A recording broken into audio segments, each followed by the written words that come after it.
I'm going to start by defining nightmare disorder for the audience. Nightmare disorder, also known as dream anxiety disorder, is a sleep disorder characterized by nightmares so frequent that it's considered a parasomnia. Today's guest is someone whose nightmare I read about a month ago from Reddit. She has nightmare disorder, which affects 4% of the adult population, and she also keeps a dream journal where she recalls her nightmares in incredible detail. I'd like to give a warm welcome to AOS Chaos. Thanks very much for having me, and a good morning from South Africa. Excellent. I recorded it this time. Um, so, Great.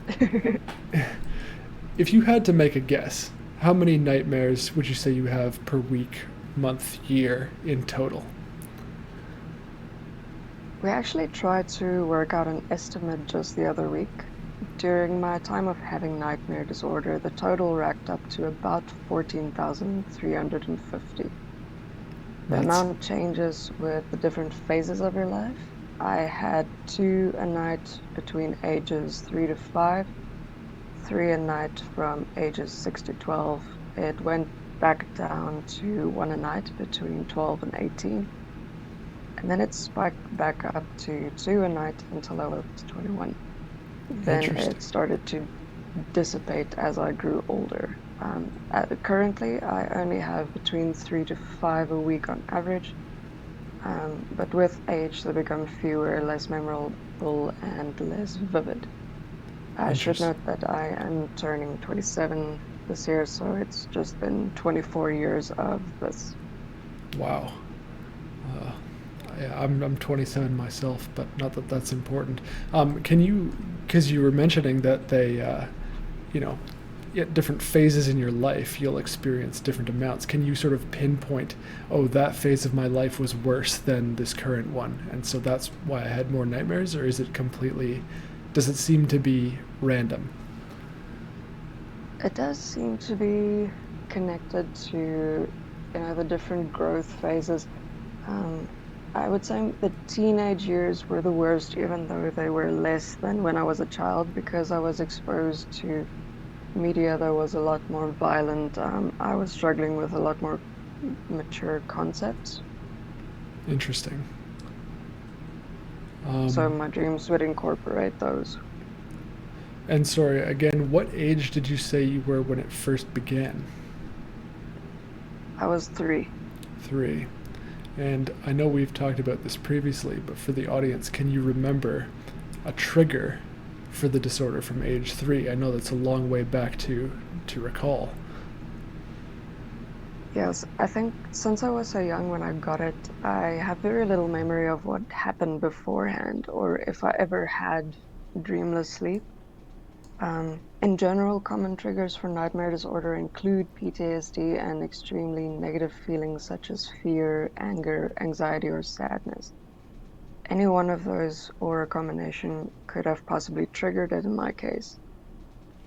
We thought we had the answer once. Years ago, my cousin claimed she did a scary satanic ritual with me when I was a baby, but has, however, since denied all memory of such a claim. So I take it with a grain of salt. Isn't that Um, convenient? Wow, yeah, yes, that's it's very convenient. yeah, maybe yeah, I have to have a talk with her about that. Um, I talk a lot about. Yeah, well, Sorry. no, it's fine. Oh, Um, since I got it, a series of unfortunate events and traumas did worsen the condition. So it might have started out as something small, but gradually it snowballed with everything that happened in my waking life. true. I can see that happening. Um, I talk a lot about different themes of nightmares on my show. Do you have any idea, sort of a rough estimate of what percent of your nightmares break down into these categories? And an example of a category would be something like being chased, maybe being injured, that type of thing. Or are they all over the place? They do tend to be all over the place, but I did take a look at the list in the chat, and I did break them down into percentages for convenience. Thank you. Natural disaster, not a problem. Natural disasters, I would say about 5%. This isn't something that I struggle with often. Seeing the dead, a bit more, 10%. Missing important events and being naked, around about 2%. Injuries, more than half, so 55%. Partner leaving or cheating, only about 8%. Being trapped is a big one, 60%, I would say. Falling, 3%.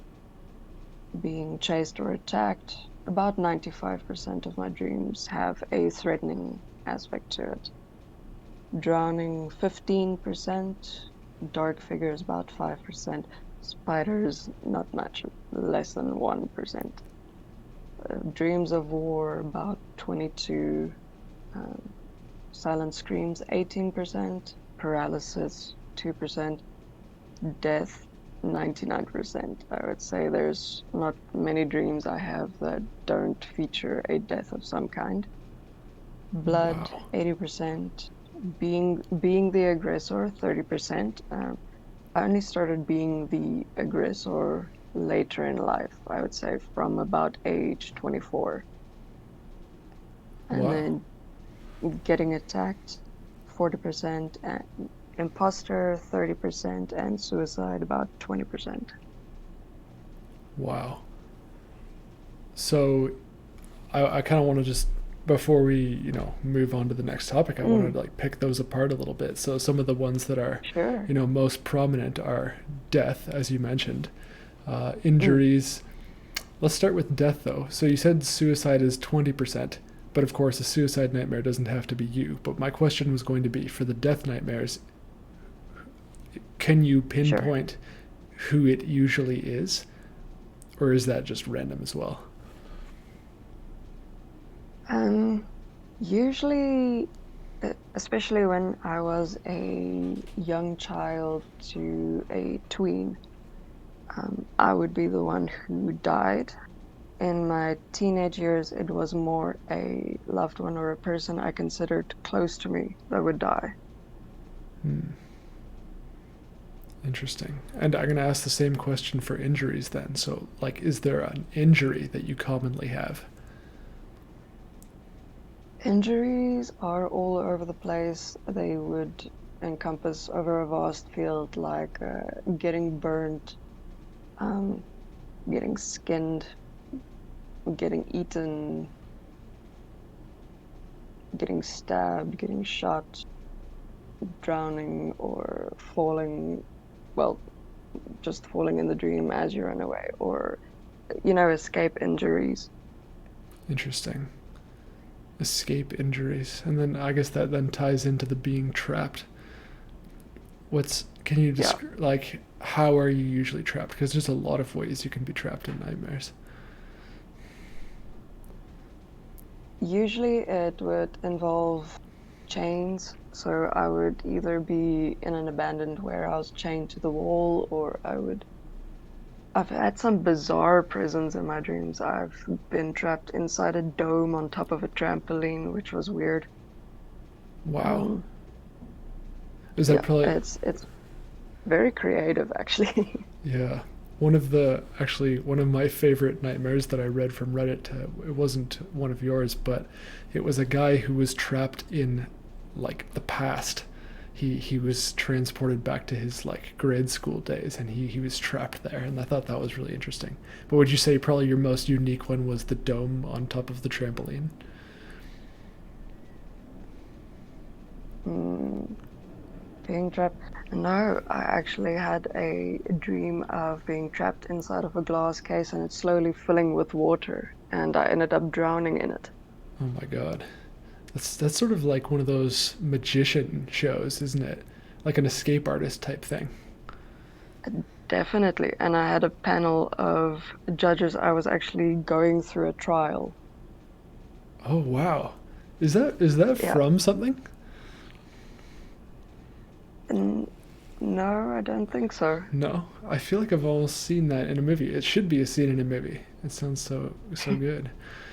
Um Yeah, I did mention this before to you, but just for the sake of the interview, I feel like I've got enough content to re-inspire Hollywood for a long time.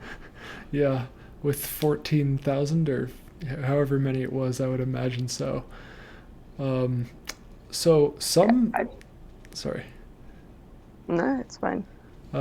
some sleep experts define a nightmare as one that you actually wake up from. So a bad dream, as opposed to a nightmare, a bad dream is basically the same content, but you're not actually waking up from it. So I was curious, how many of your bad dreams slash nightmares are you actually waking up from because they're so terrifying?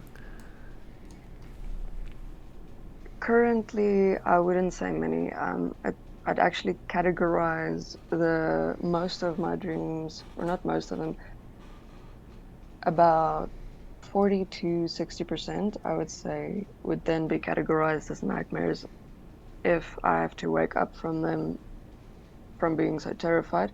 The rest of them would count as weird dreams or anxiety dreams. Um, but yeah, I've never really had any good dreams per se. But to wake up from them, yeah, 40 to 60%. Interesting.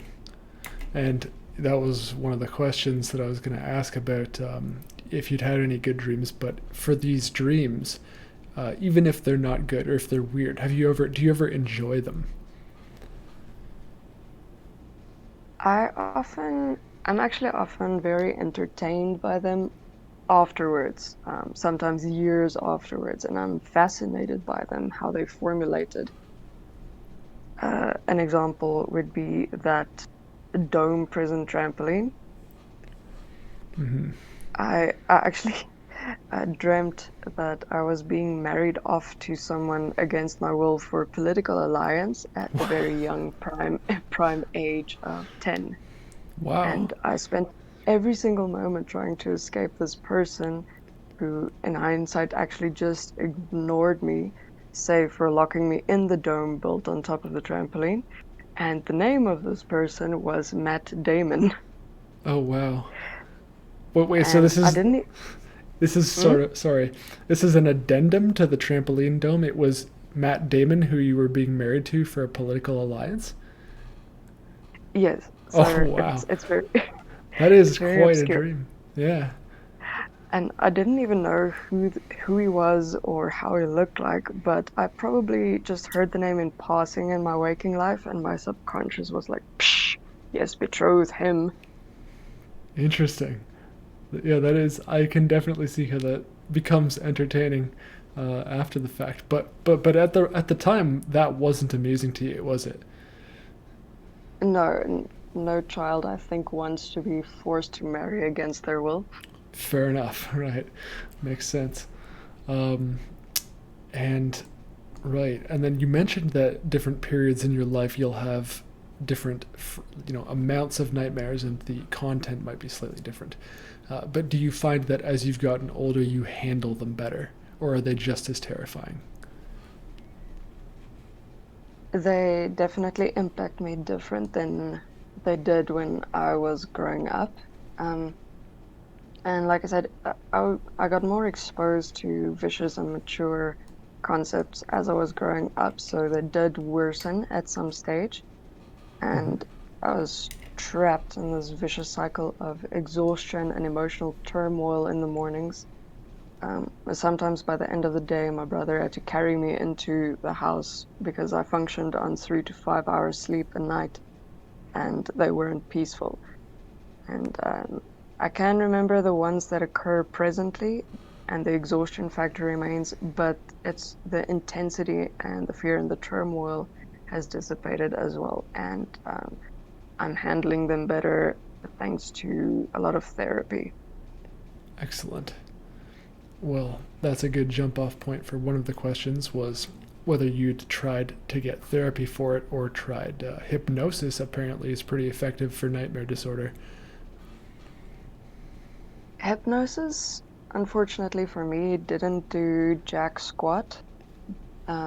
The therapy, my current therapy is more helping to sort out my waking life, which also in turn helps out my sleeping.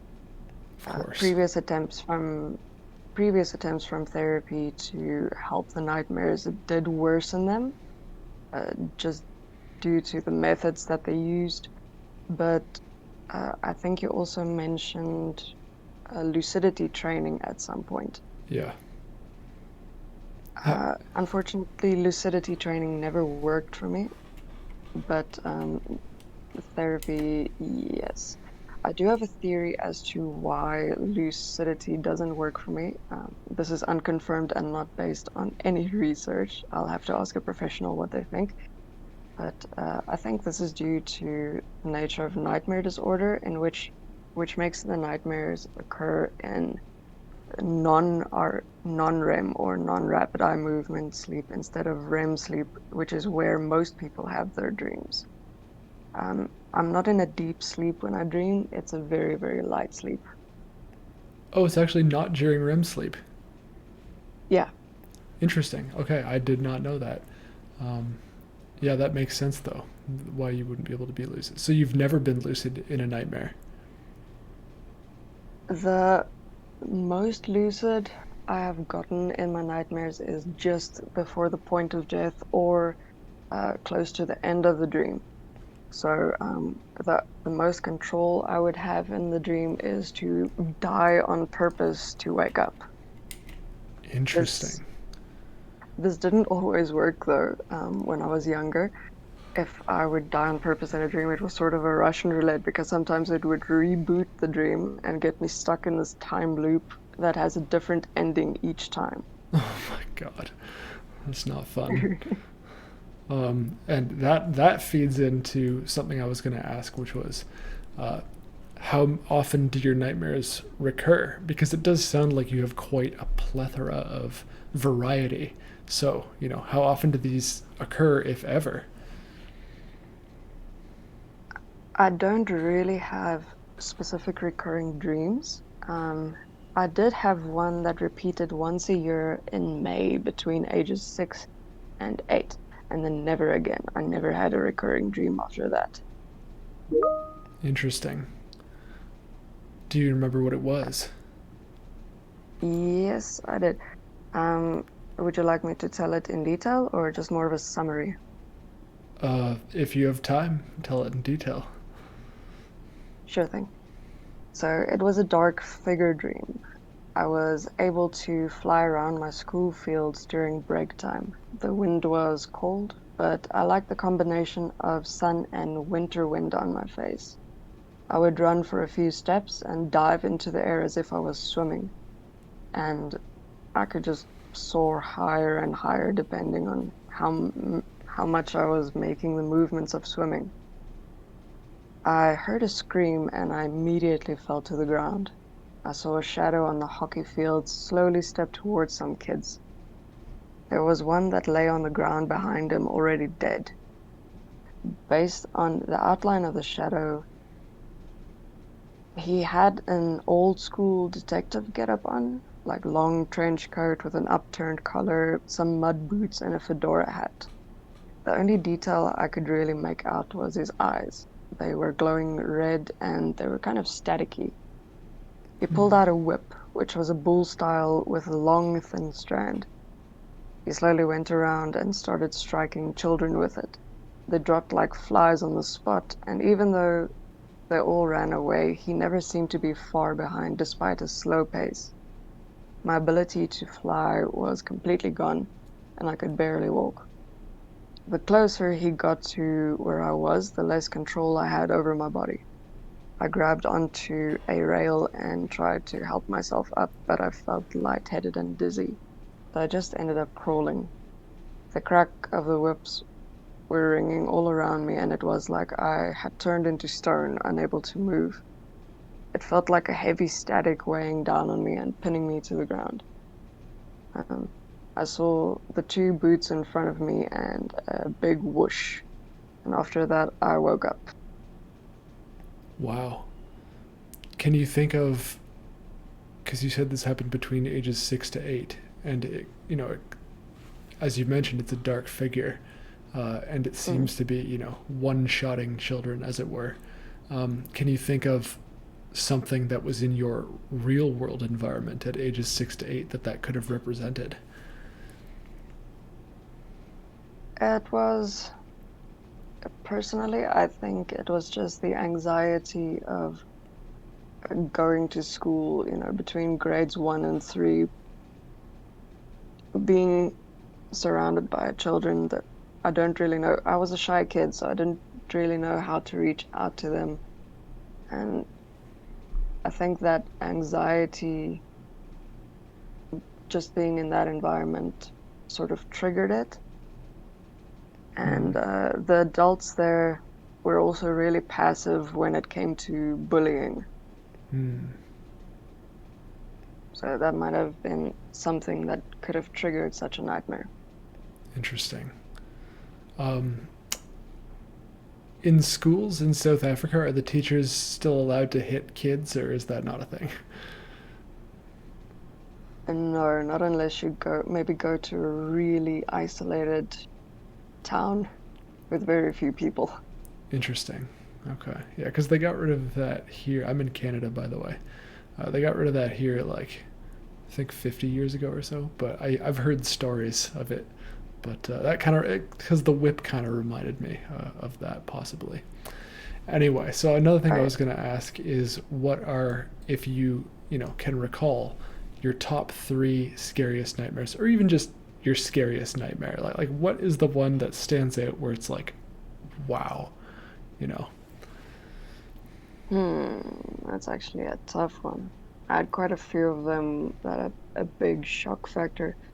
But what I can perhaps do is tell you the ones that have affected me quite a lot when I woke up from them. Okay. I actually had an sort of Inception style nightmare where I went into a deeper layer of the dream and then came back to the first layer. That one was actually quite scary for me. So my brother and I had this nightmare when I was about 20 years old. So my brother and I were running through these cornfields in the middle of the night. It was very well lit for some reason, but I remembered we were running away from an imposter of my mom, and I knew it was an imposter. It was like somebody was imitating my mom, but they were just this cruel, malicious character. Uh, she wanted to catch us, and I think, yeah, she wanted to cannibalize us. So I had my little brother, and we were just running away. And what occurred in my mind was that the only place that was safe to hide was in this imposter's house. As she was out in the fields just chasing us, we were in the middle of nowhere. We had nowhere to go. So we went into the house. It was a little 2-story house, and it was very tiny and very cluttered. We ran upstairs, and I told my brother to rest because we had been running away for hours on end. So I told him to rest, and I will keep watch. After a few hours, he woke up and he said, "No, I should go to rest now." And when I did, I fell into a deeper layer of sleep where I had another nightmare. And Wow. in that nightmare, I was in I was going down a very dark mine shaft, very, very dimly lit. There was a lantern on the floor. I went to go pick up the lantern, and as I did, I was inches away from this rotting corpse standing in front of me. And I remember it laughing, and it slapped me. And as it slapped me, I woke back up into the first layer of the dream, and the imposter was also standing a few inches away from my face, Oh my God. just, laughing at me. And I felt that my cheeks were burning, so I ran to the bathroom, which was just a few steps away, and took a look in the mirror, and like half of my face was starting to rot off of my skull, basically. And that's the point where I woke up. Wow. Um, when you woke up, like within the nightmare, was it like a proper false awakening? Like, did you think that you were waking up in real life type thing, or I mean, Yes, I, oh I, my I god, firmly believed that I woke up and that I'm in danger. that is horrifying. Like you just that was the reality, like that you were waking up into. That's so horrifying. Um, wow, like Definitely. your nightmares I was so are. relieved. Sorry. Sorry, no, I was just gonna say, no, I was very, very relieved, obviously, when I did wake up, but I was also quite shaken because I never had a dream like that before. Yeah. Your nightmares are actually like really, really fascinating. Like it seems like every single one of them is like so detailed, and I don't know. I feel like I could listen to your nightmares like forever. But yeah, I had a question of does it ever your nightmare disorder does it ever affect your day-to-day life or inspire creativity in your work or any of your hobbies? Yes to both of those. I go weeks cycling insomnia with a constant barrage of nightmares, but eventually it will affect my waking life. I will become a walking zombie and I'm on autopilot. I shut down and then I need a day or two to just recuperate, doing nothing, depriving myself of both things like gaming, movies, anything I would enjoy, and also just working on end. So I would need to kind of just shut down for 2 days. Hmm. On the other hand, the more creative I am in waking life, the more creative and vivid my nightmares get. And the more nightmares I get, the less I sleep, and the less I sleep, the more productive I am. So it's this spiral of creation and destruction that just loops and loops. Wow. Wow. I'm like at a loss for words. Um, yeah. So you had mentioned to me previously that you also draw some of your nightmares, and I was wondering if I could see some of those drawings. Oh, definitely. I'm currently not at home, so I would have to fetch them and send them through to you, obviously, but as you're editing, would that be okay? Yeah. But Okay. what motivates you to draw a certain nightmare?